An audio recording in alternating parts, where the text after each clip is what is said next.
At 9, my parents abandoned me in a blizzard with nothing but a blank map.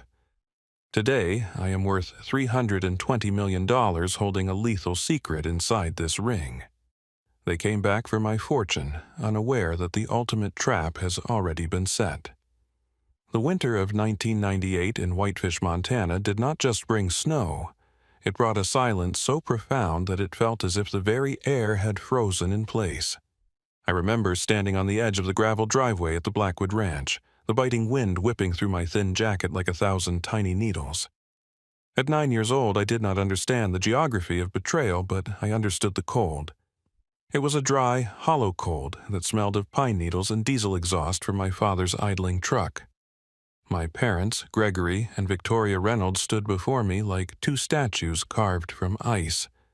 They did not look like people who were about to say goodbye. They looked like people who were completing a difficult transaction. Gregory kept his hands shoved deep into his wool coat pockets, his gaze fixed on the snow-capped peaks of the Flathead Valley rather than on his only son. He was a man who always looked toward the next horizon, never at the ground where he stood. Victoria, however, knelt down in the slush. For a fleeting moment, I thought she might pull me into a hug that would last forever. Instead, she reached into her designer handbag and pulled out a small folded piece of parchment. Her fingers were gloved in elegant leather, smelling of expensive perfume that felt entirely out of place in the rugged wilderness of Montana. "Justin, listen to me very carefully," she whispered, her breath forming small white clouds in the frigid air. "We have to go away for a little while to settle our affairs. It is for your own safety, but I have drawn you a map.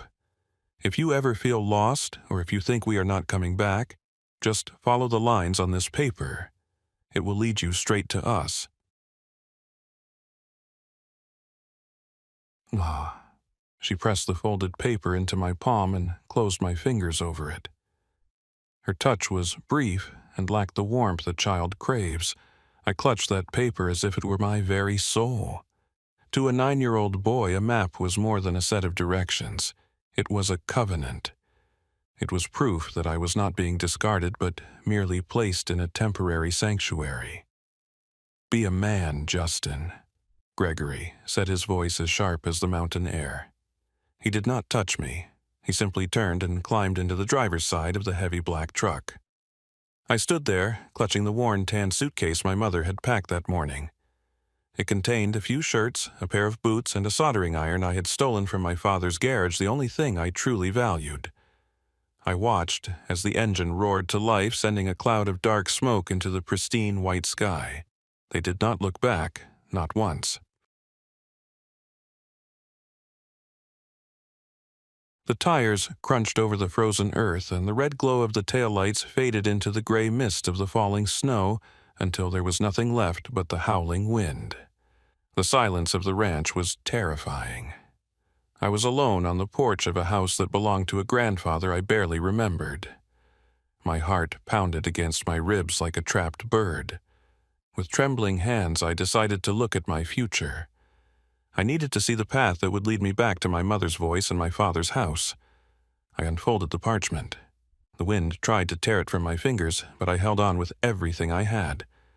I looked down, expecting to see roads landmarks, or perhaps a red X marking the place where they would be waiting. There was nothing. The paper was a stark mocking white. There were no ink marks, no pencil lines, and no directions. It was a blank sheet of stationery as void of substance as the promises they had uttered moments before.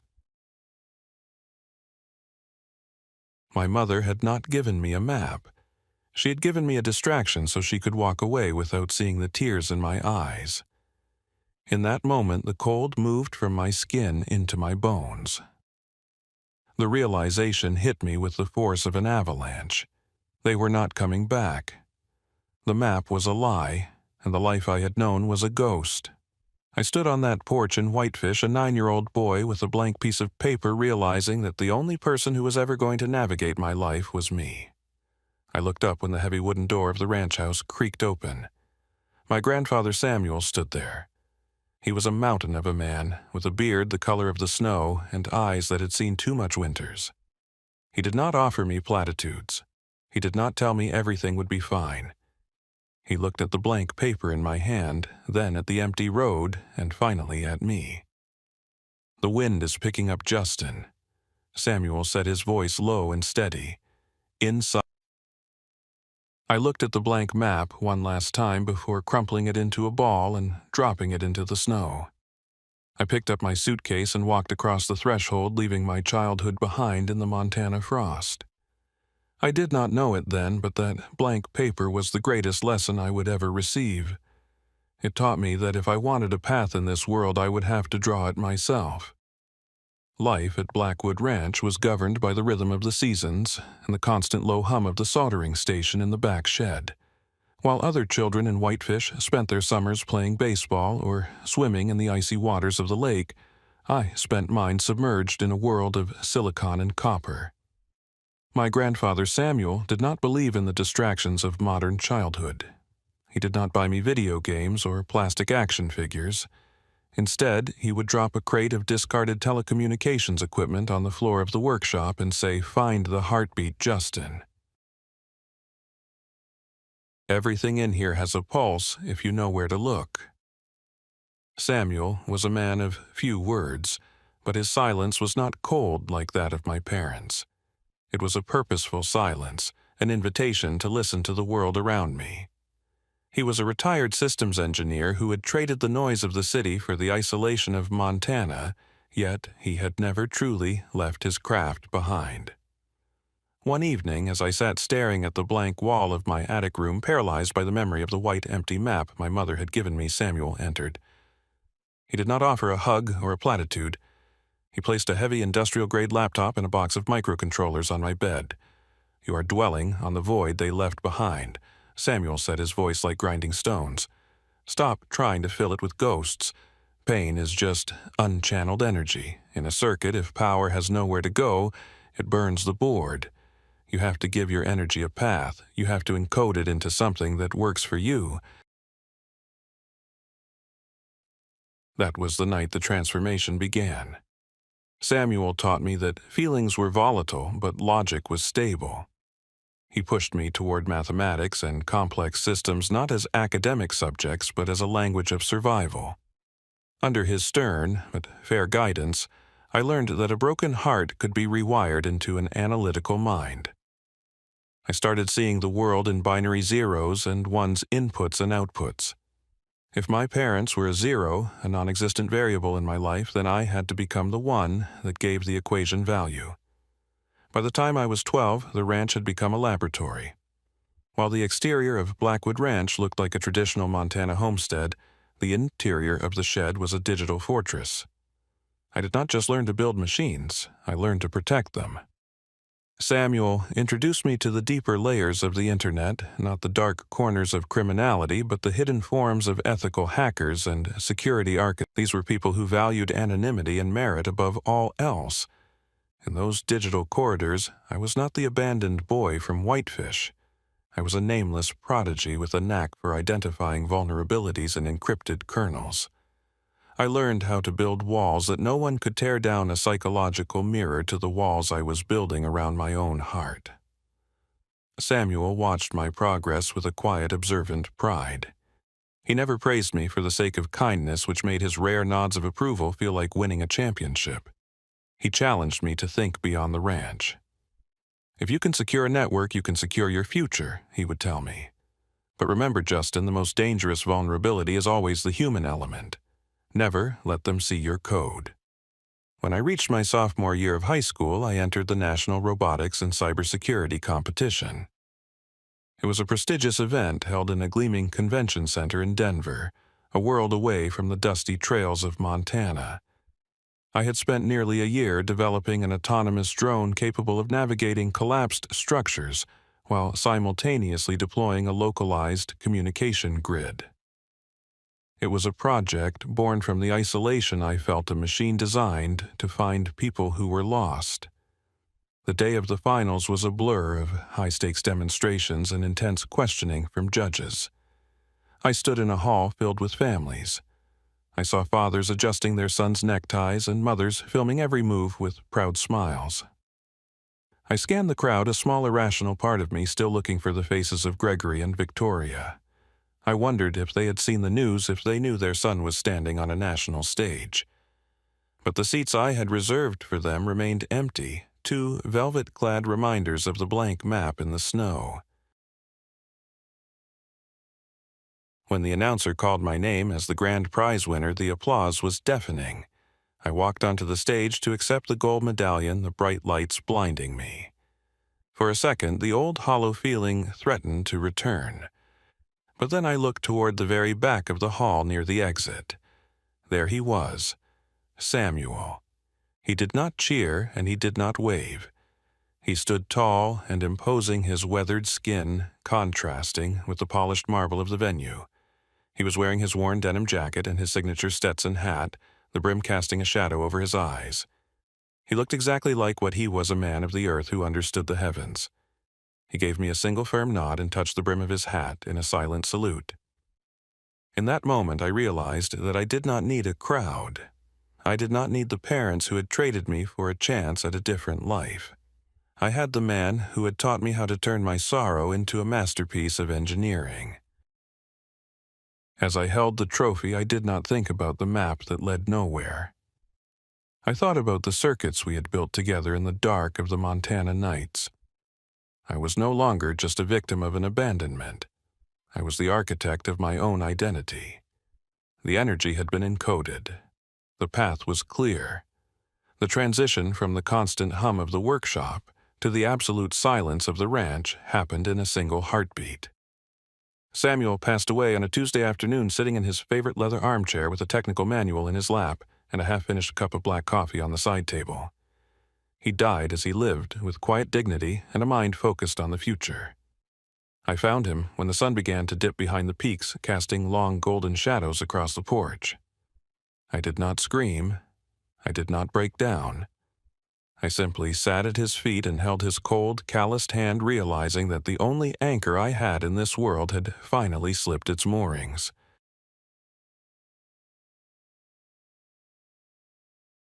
The funeral was held on a gray, overcast Saturday.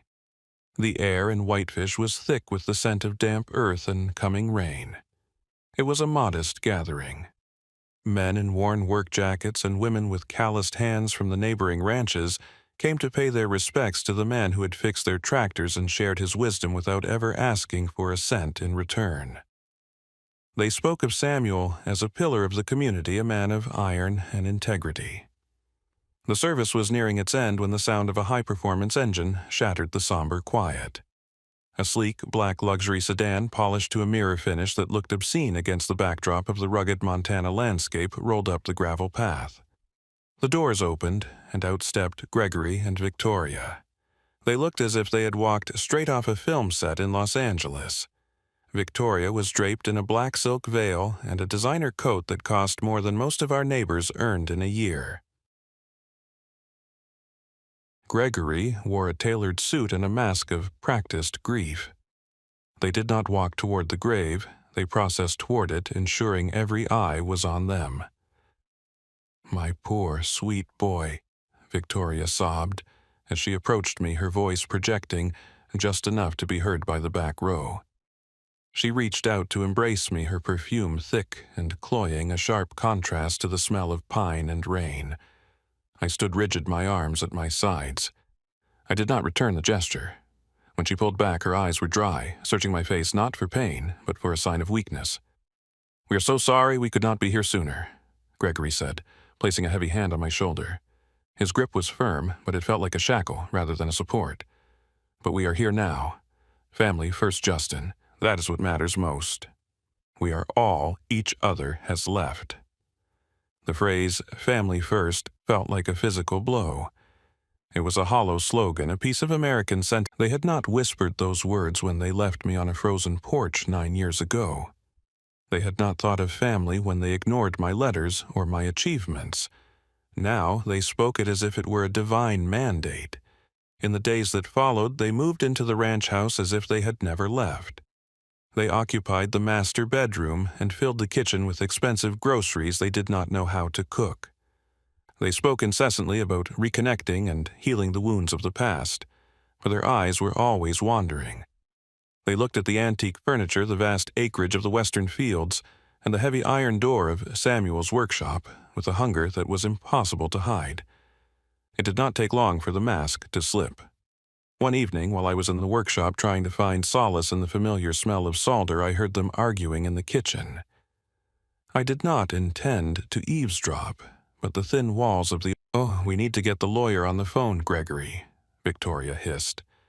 "The interest on the Manhattan loft is overdue and the gallery is threatening to pull my exhibition. If we do not secure the estate soon, we are finished." "I am working on it," Gregory snapped. "The boy is quiet, but he is not stupid. We have to play the long game. If we push too hard, he might realize we are drowning. We need him to trust us. We need him to believe that we are his only protectors." I stood frozen in the dark, the soldering iron cooling in my hand. The truth hit me with a clarity that was more painful than the abandonment itself. They were not wealthy. They were social climbers vultures who had built a life out of smoke and mirrors.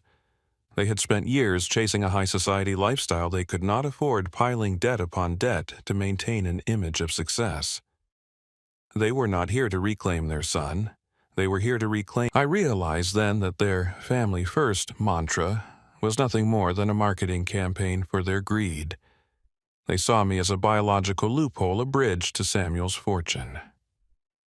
They were drowning in a sea of their own vanity, and they viewed my grandfather's legacy as their life raft. I looked down at the silver ring Samuel had given me on my 18th birthday, the word Vanguard glinting in the dim light of the workshop. He had warned me that the most dangerous vulnerability was the human element. He had known they would come. He had seen the vultures circling long before I did. I did not confront them that night. I did not scream or throw them out. Instead, I sat down at my laptop and began to navigate the digital footprints they had left behind. I tracked their bank foreclosures, their maxed-out credit lines, and their desperate attempts to sell off assets they did not even own yet.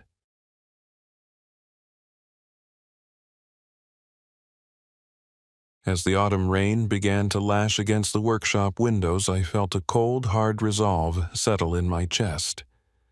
They thought I was a grieving child they could manipulate with a few sentimental words. They did not realize that Samuel had taught me how to build fortresses, and I was about to show them that while they were experts at climbing social ladders, I was an expert at tearing them down.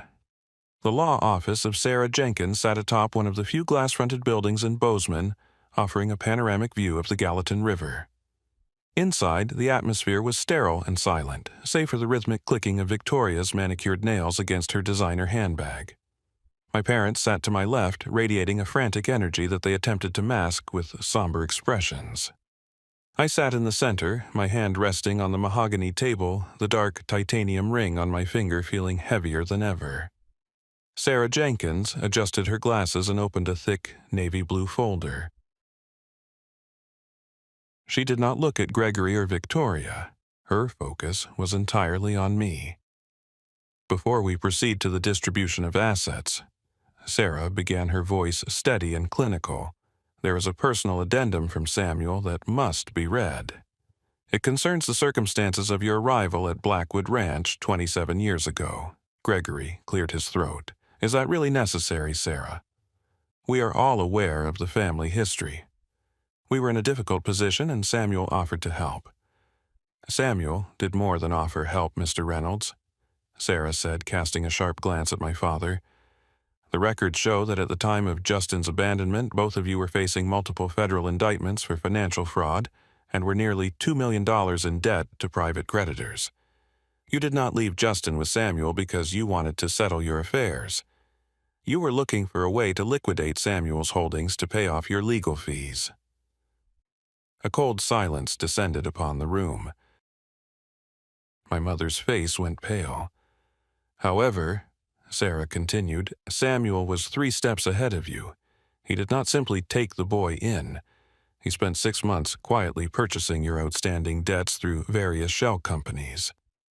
By the time you arrived at the ranch that winter, Samuel owned your lives.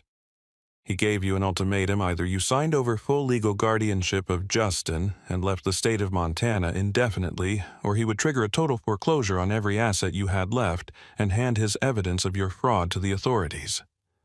I felt the room tilt. The blank map my mother had given me was not just a cruel distraction, it was the price of their freedom. Samuel had not just taken me in, he had bought me back from the vultures who had sired me. He had rescued me from a life of moral decay before I was old enough to know what the word meant. "That is a lie," Victoria hissed, though her trembling hands betrayed her. "He manipulated us. He stole our son." "He saved his grandson," Sarah corrected her coldly. "And now we move to the estate.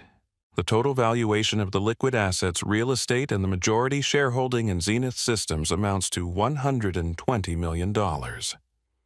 Gregory's eyes widened, a predatory glint appearing in his gaze. As his parents, we are clearly the natural choices to manage such a vast portfolio until Justin is of an appropriate maturity. The maturity of the heir has already been defined by the testator, Sarah said, pointing toward my hand. Justin, the ring you wear, is the Vanguard key. It is not merely a piece of jewelry, it contains an encrypted, solid-state drive and a suite of biometric sensors. Samuel believed that wealth without emotional discipline is a weapon that destroys the wielder. He designed a protocol to ensure the inheritance would only be released to a man who had mastered himself. She placed a small, sleek docking station on the table. "Please place your hand on the sensor, Justin." I moved my hand forward. I could feel Gregory leaning in, his breath hitching. I knew what they wanted. They wanted me to be angry. They wanted me to be terrified. They wanted my heart to race and my hands to shake, proving I was still the fragile child they had discarded. If I failed the test, the estate would remain in a restricted trust, giving them years to litigate for control. I closed my eyes and reached back to the workshop at Blackwood Ranch. I channeled the smell of the pine trees, the steady hum of the soldering iron, and the low rhythmic vibration of the Montana wind. I remembered Samuel's voice. "Pain is just unchanneled energy. Give it a path, encode it." I placed the titanium ring into the cradle of the scanner. A soft blue light emanated from the device. A digital display appeared on Sarah's monitor showing my pulse in real time. 72 beats per minute. 70. 68. The Vanguard protocol requires a sustained resting heart rate of under 75 beats per minute during the authentication sequence, Sarah explained to the room. "It is a test of equanimity. It proves the heir is not governed by the volatility of adrenaline or greed." The machine emitted a soft chime. The word "authenticated" appeared in bright green letters across the screen. "The encryption has been bypassed," Sarah announced. "The accounts are being transferred to Justin's name as we speak. The Blackwood Ranch, the Zenith Systems shares, and the capital reserves are now under the sole and absolute control of Justin Reynolds." Gregory slammed his fist on the table. "This is absurd. A ring." "A heartbeat test. We will contest this in every court in the country. You cannot lock out a man's parents based on a high-tech toy." I stood up, the movement slow and deliberate. For the first time in that office, I looked Gregory directly in the eye. I did not feel the need for their approval. I felt the cold, hard logic of a perfected circuit. "You will not contest anything," I said, my voice as steady as the pulse that had just unlocked my future. "Because if you do, I will use a fraction of this vast portfolio to finish what Samuel started. I have the records of the debts he bought. I have the files on the fraud he suppressed to protect the family name.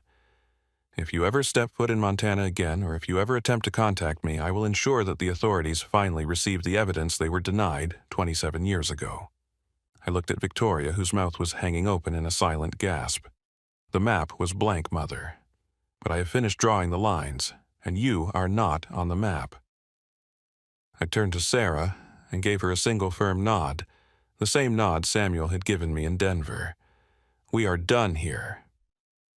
The boardroom of Zenith Systems was a cathedral of glass and steel, overlooking the snow-dusted valley of Bozeman. It was a place where the future was engineered. yet today it felt like a courtroom where the past was finally being put on trial.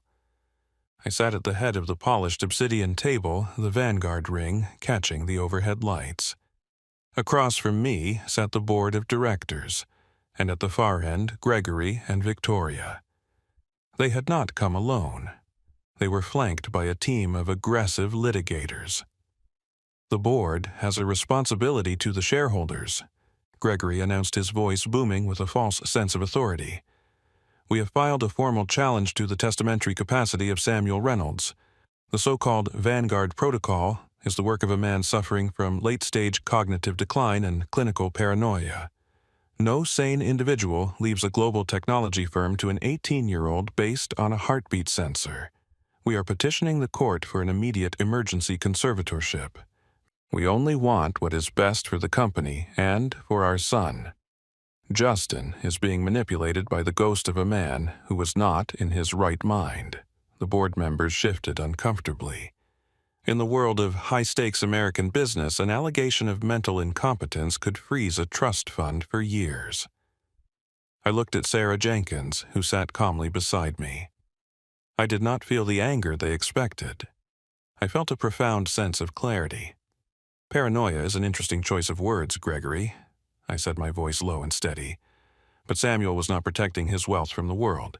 He was protecting it and me from you, and he had every reason to be precise." I tapped a command on the tablet embedded in the table. A document appeared on the massive digital screens lining the walls. It was a scanned contract from 15 years ago bearing the letterhead of Nexus Dynamics, Zenith's most aggressive and predatory "While you were busy preparing your claim of mental incompetence," I continued, "I was finishing a deep archive audit of Samuel's private servers. I found a document that Sarah has already verified with the original witnesses. It is a guardianship assignment agreement dated 3 months before you dropped me off at Blackwood Ranch." I zoomed in on the signature line. Gregory and Victoria's names were clearly visible. "When I was 8 years old," I said, the words echoing in the silent room, "you did not just run into debt, you attempted to sell my legal guardianship to the CEO of Nexus Dynamics. In exchange for $500,000 and a seat on their board, you were willing to hand me over to Samuel's greatest rival to be used as a bargaining chip in a hostile takeover.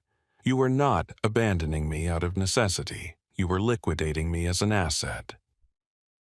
The boardroom turned into an icebox. The directors looked at Gregory and Victoria with a mixture of horror and disgust. In the American corporate world, reputation is the only currency that truly matters, and I had just declared them bankrupt. "Samuel found out," I said.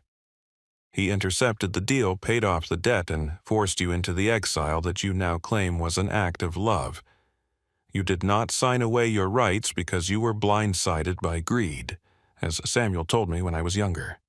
You signed them away because you were caught in a criminal conspiracy to commit human trafficking under the guise of guardianship." Gregory stood up, his face a mottled shade of purple. "That document is a forgery. It is a fabrication from a senile old man. It is a verified digital record with a blockchain timestamp," I replied coldly. "And it is not the only thing I have. Gregory, I know you have spent the last week in Bozeman trying to secure a position as a senior consultant for the new Northridge Development Project. You told them you were returning to your roots to lead the next generation of Montana's tech elite." I leaned forward, my shadow falling over the table. "I have spent the last hour purchasing the primary debt of the firm that was going to hire you. As the majority shareholder of Zenith Systems, I have also issued a formal ethics and compliance bulletin to every major venture capital firm in the Pacific Northwest. I have detailed your past attempt to sell the guardianship of a minor for corporate gain. In this town and in this industry, you are now a ghost." I did not use a raised voice. I did not need to. I was using the very tools of the elite that they so desperately craved. "I am not filing charges for the past," I said. "Samuel already paid for your silence once. But I am exercising my right as the chairman of Zenith to ensure that no entity associated with this company, which is nearly every major firm in this valley, will ever do business with you again." You wanted to be part of the Bozeman elite. Instead, you are now the reason the elite will close their doors." Victoria began to cry, but they were the tears of a woman who had realized the theater was over. Gregory looked around the room searching for a single ally among the board members, but every face was turned away. They were social climbers who had finally hit the ceiling. "Security will escort you to your vehicle," I said, stood up and adjusted my jacket. "Your belongings at the ranch have already been packed and sent to the airport. There's a flight leaving for New York in 3 hours. I suggest you are on it. If you ever return to Montana, the Vanguard Protocol will not just protect my heart, it will trigger the release of every document I have to the Federal Bureau of Investigation." As they were led out of the room, stripped of their dignity and their prospects, I felt I had used the power Samuel gave me to build a boundary that greed could never cross. 18 years have passed since the doors of the Zenith Systems boardroom closed behind the ghosts of my parents. Today, at 36, I sit in the same leather armchair that once belonged to Samuel, looking out over the golden barley fields of Blackwood Ranch. The world knows me as a tech millionaire with a net worth of $320 million, but that number is merely a metric for the efficiency of the systems I have built. My true accounting is found in the flickering lights of the laboratory down the hill. Silas's beacon is no longer just a line of text in my grandfather's journal. It has evolved into a sprawling ecosystem of innovation and sanctuary. We did not build a traditional orphanage. We built a forge for the human spirit. Nestled within the valley, the foundation provides more than just shelter and tuition for those the world has abandoned. It is a place where young minds once discarded like the old telecommunications equipment I used to scavenge are given the tools to rewire their own destinies. We have established advanced engineering laboratories, robotics workshops, and coding sanctuaries where children who arrived with nothing but a suitcase now design solutions for the global energy crisis. I spend my afternoon. My grandfather left me a fortune, but his true gift was the realization that I was capable of standing alone. Now, my mission is to ensure that no child ever truly has to. As the sun begins to set, casting a deep crimson glow over the Montana horizon, I walk out onto the porch. The air is crisp, carrying the familiar scent of dry grass and coming snow. In the distance, I see my 7-year-old son Samuel running through the tall grass. He is chasing the wind, his laughter echoing against the mountains, in a way mine never did at his age. He stops and runs back toward me, his face flushed with the pure, uncomplicated joy of a child who knows he is loved. He holds up his hand to show me a prize he found in the workshop, a small blue plastic ring he fashioned from a 3D printer scrap. He has slipped it onto his finger, mimicking the weight of the titanium Vanguard ring I still wear every day. "Look, Dad," he says, his eyes bright with wonder. "I am a pioneer too." I kneel down and pull him into a tight embrace, feeling the steady rhythmic beat of his heart against my chest. There is no sensor required to know that this pulse is strong and true. I look at the plastic ring on his small hand and then at the vast open land that will one day be his to protect. The cycle of betrayal that haunted the Reynolds bloodline for generations has been broken. It was not broken by the millions of dollars in the bank or the sleek glass buildings in Bozeman. It was broken by a man who chose to stay a grandfather who chose to fight, and a boy who learned to draw his own map. I stand up and take his hand, walking back toward the ranch house where the fire is already lit. The white blank paper of my childhood is gone, replaced by a blueprint for a future where every child is a 1 in the equation of life. As the first stars begin to appear over the Whitefish Range, I realize that I am finally home. The map is complete, and for the first time in 36 years, the path leads exactly where it was always meant to go. How did you feel about Justin's journey?